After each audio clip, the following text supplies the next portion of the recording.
불황이 이어지면서 내수시장엔 찬바람이 쌩쌩 불고 있습니다. 이미 굳게 닫힌 지갑은 이제 열릴 기미조차 보이지 않고 있는데요. 소매 판매 지수를 살펴봤습니다. 백화점이나 대형마트 등 소매점들의 판매 실적을 조사해서 만드는 지수라서 이 사람들이 실제로 얼마나 어떻게 소비했는지 보여주는데요. 올해 3분기를 보니까 지난해보다 1.9% 감소한 걸로 나타났습니다. 문제는 이 지수가 벌써 10분기, 그러니까 거의 2년 반째 계속 떨어지고 있다는 건데요. 이만큼 마이너스 상태가 길어지는 건 통계를 작성하기 시작한 1995년 이후로 처음이라고 합니다. 사람들이 구체적으로 어떤 품목에서 씀씀이를 줄였나 봤는데요.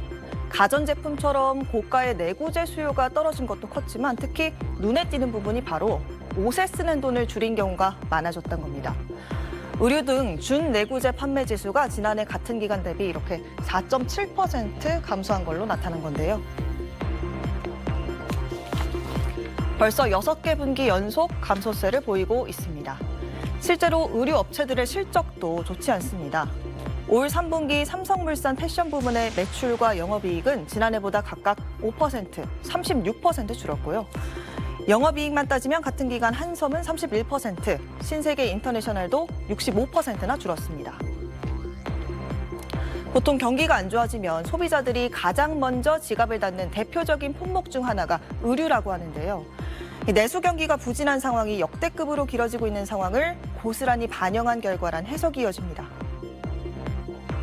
필수적 소비가 아니고 이게 이제 선택적 소비잖아요. 필수적 소비를 제외한 나머지 가처분 소득이 줄어들었죠. 그러니까 이제 뭐 쓸 수 있는 돈이 솔직히 말하면 없으니까 이제 선택적 소비부터 줄여나간다 이렇게 볼 수가 있는 거죠. 국내의 의류업자들, 의류업체들은 굉장히 고전을 면할 수가 없겠다. 한편 옷 가격이 크게 오른 영향도 있습니다. 의류 물가는 지난해 10월엔 8% 넘게 상승하는 등 오름세를 지속하면서 지난달에도 전년 대비 2.2% 오른 걸로 나타났습니다. 여기에다 이상고온 현상도 의류 소비 감소에 영향을 미친 걸로 보이는데요. 여름이 길어지면서 상대적으로 단가가 높은 가을, 겨울철 외투 소비가 줄어든 측면이 있다는 게 의류업계의 분석입니다. 주문 제작을 전문으로 하는 의류 제조 공장입니다.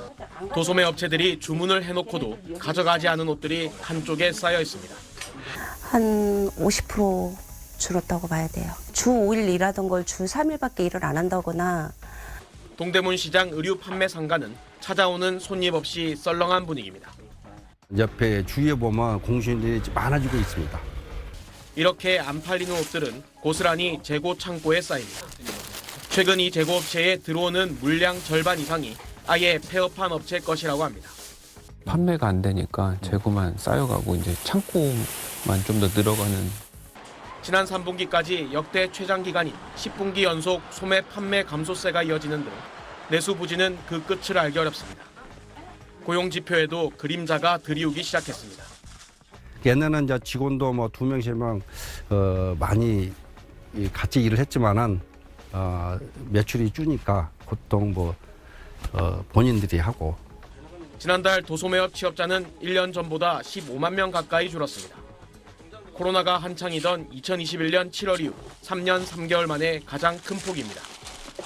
건설업 취업자도 9만 3천 명 줄어 6개월째 감소세가 이어졌습니다. 이에 따라 전체 취업자 수 증가폭이 넉 달 만에 10만 명을 밑돌았습니다. 정부는 지난해 10월 고용이 크게 늘었던 기조효과에 기인하며 고용률이 역대 최고를 기록하는 등 전반적인 고용 지표는 아직 양호하다는 입장입니다. 하지만 KDI는 올해 경제 성장률이 2%대 초반에 그치고 내수 회복이 더뎌 내년 성장률도 2%에 턱걸이할 것으로 내다봤습니다.